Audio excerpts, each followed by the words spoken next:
So I have debated whether I should make an update video, and I've kind of been putting it off the past couple of weeks.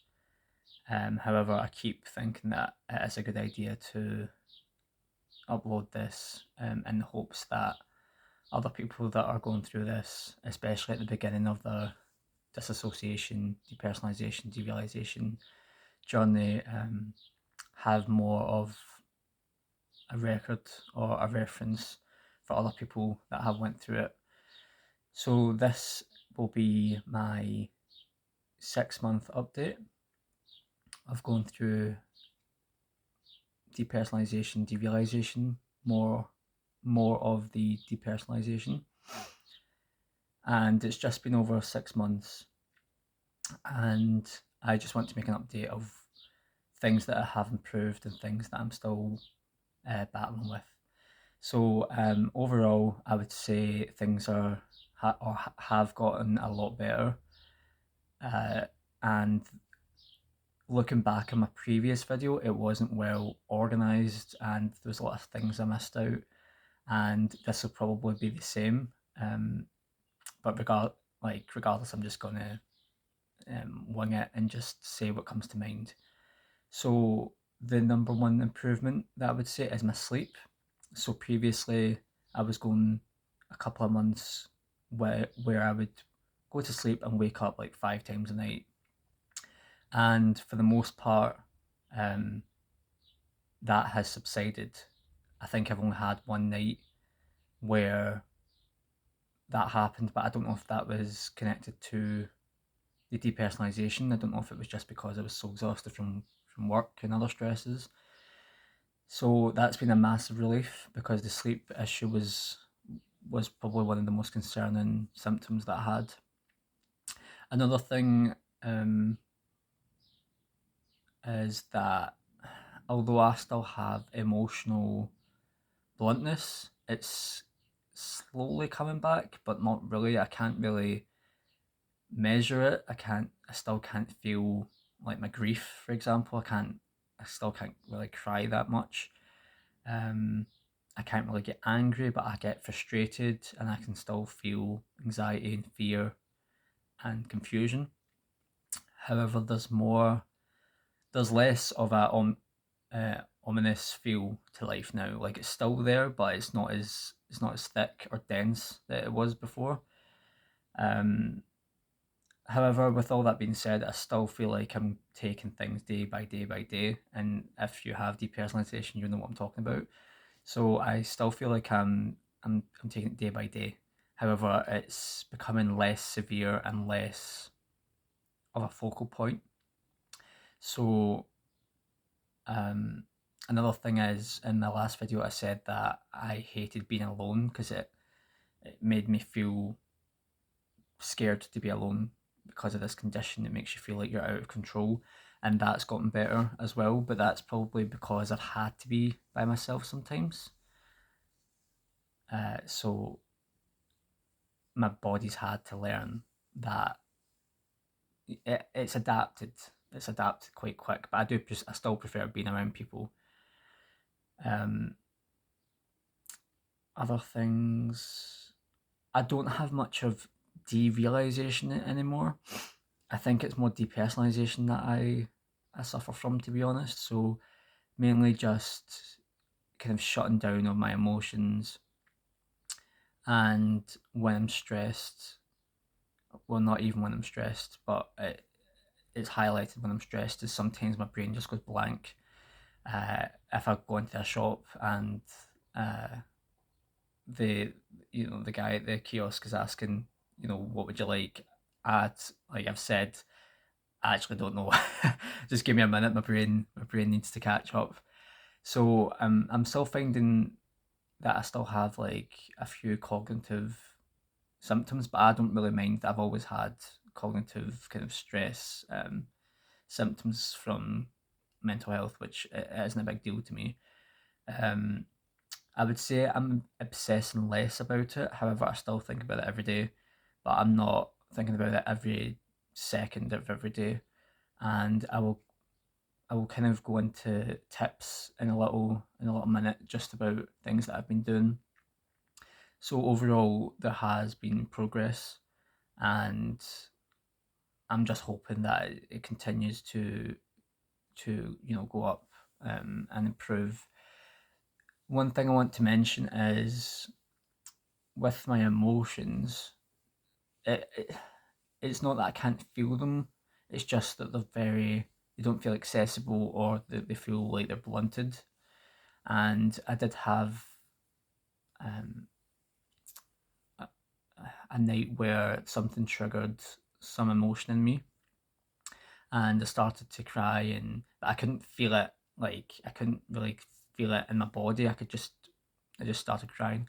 But then what was interesting is I felt strange for the rest of that night, and I think it was the disassociation coming back. Because I remember thinking to myself, because I've not had a panic attack since like 6 months ago, and there's been a couple of times where it's been close, and for months it wasn't even close. But then after I cried a couple of weeks ago, uh, I was close to a panic attack, and I think it's because I really don't like that disassociation feel. It makes me feel like out of control. So that's an interesting thing to point out. I think when my emotions, or my kind of sadness and grief, comes back, I need to be very careful that I don't jump into it straight away, because my body doesn't seem to like it. It seems to go back into disassociation. So that's just uh, a tip, or just like an experience. Another thing is, I have had I've went through a few therapists. So I don't know if I said in my last video I had a therapist, but it was a male therapist online, and although he seemed okay, there was a couple of things that he said that made my anxiety worse. So as a result, I stopped seeing him, because I don't think ethically he really. I don't know. I just got like I didn't trust him. So if you don't trust your therapist, it's not a good sign. I had another therapist, which they're all online, and we did a couple of sessions of rewind therapy. It's like an alternative therapy. It's really good for trauma. With I think it's effective with women that have had traumatic births. There seems to be studies, or experiences of relief from post-traumatic stress symptoms. So I gave that a try, and I can't say if it worked or it didn't, but I didn't feel any massive change after it. However, I have made progress since, so maybe it did do something. We also tried EMDR, which is very good for trauma, and I have seen online that EMDR is really good for bringing people out of DPDR and disassociation. However, the interesting thing is, when I tried EMDR, I've only tried it twice, so that's something I should say. Uh, I couldn't feel anything. Anytime things were getting brought up, I couldn't feel, I couldn't think. I was just distracted and bored, because my body's shut off. So how can I tell you what I feel when my body's not responding? You know. So after the second session, I just felt like, what, I can't be bothered anymore. Like, this is too demotivating, which isn't a good thing to do. I have read other stories online where people say it can take 10 to 12 sessions to start feeling things, especially if you suffer from disassociation. So I've just got a new therapist, counsellor, and they specialise in EMDR, but also Brainspotting. Now, Brainspotting is more of, it's not as scientifically backed as EMDR. However, it seems to be more, uh, my therapist seems to think it works faster, and it seems to work on a variety of issues. So the problem with EMDR is you need to have a target, whereas with brain spotting, you can just go where you're feeling distressed, and it works with basically, it's when you talk and you're recalling memories, or you're recalling certain experiences, you will look at certain parts of your vision, and that's supposed to correspond with the traumas or the parts of the brain that haven't processed it properly. So by staring at that point of vision, it's supposed to help clear that trauma. It seems to be not scientifically backed. However, there's lots of people that think it's effective. And although I didn't feel a lot in my first session because I still have a lot of doubts on it, I did feel a couple of things. So I'm going to try a couple of sessions of Brainspotting to see if that helps break up the disassociation a little. Sorry if I'm speaking too fast. I just don't want this video to be too long. So I just want to talk about tips that I've been practicing over the past couple of months. Some of them you've heard of, some of them you might not have heard of. So something that I forgot to mention in my first video was, so I'm currently still on the half a pill of sertraline, half of 50 milligrams. So like I just take half a pill of sertraline. The reason being that sertraline's an SSRI, and SSRIs are notoriously known to blunt and numb you, and that's one of my issues. Is I don't want to feel numb and disconnected. I want to feel present. However, that has helped with reducing my panic and my anxiety, which is good. But one thing I forgot to mention was at the beginning, or the first couple of months, I had magnesium. Is it threonate or glycinate? I can't remember. Just a supplement of magnesium, and I'd put that in my wallet. And just knowing that the magnesium was on my person was enough to calm me, because when I used to have panic attacks or the anxiety attacks in October, I would take the magnesium, and it seemed to really help take the edge off the panic attack. So the fact that I would be carrying around the magnesium capsule or the L-threonate, L-theanine, sometimes I would take that also, and I think I only had to use it once or twice, but the fact that it was there was calming enough for me to not panic. So I don't know if anyone else carries supplements or medication in their wallet, but it's just like a safety mechanism that I practice, and it seemed to work for me. I don't really do it so much anymore because I'm confident enough to handle most of my anxiety. Another thing that's been quite big is I don't obsess over researching about DPDR every single day as much as I did.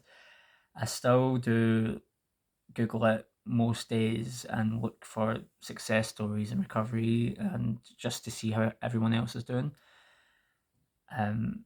However, I would say that that's reduced. And one thing that's helped me is obsessing over other things. So it's probably not a great strategy, but it's helped me. It's helped take my mind off it.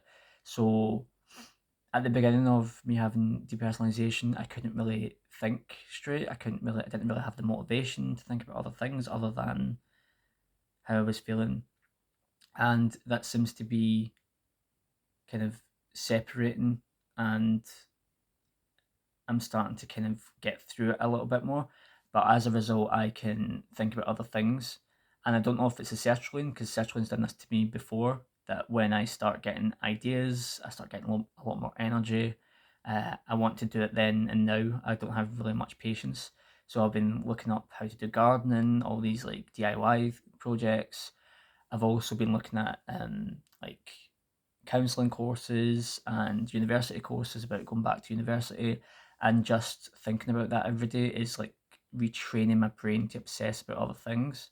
So if you have a hobby or even just an interest, then try and maybe distract yourself from obsessing over different things rather than the DPDR. Like, I don't think it's healthy to obsess over things, but I don't think it's, the worst thing in the world. I think it's just a part of human nature. So try and obsess over other things along with the DPDR, and slowly but surely I think it creates a bit of distance and lets your brain recover a little bit easier, so you're not always locked in that fear state.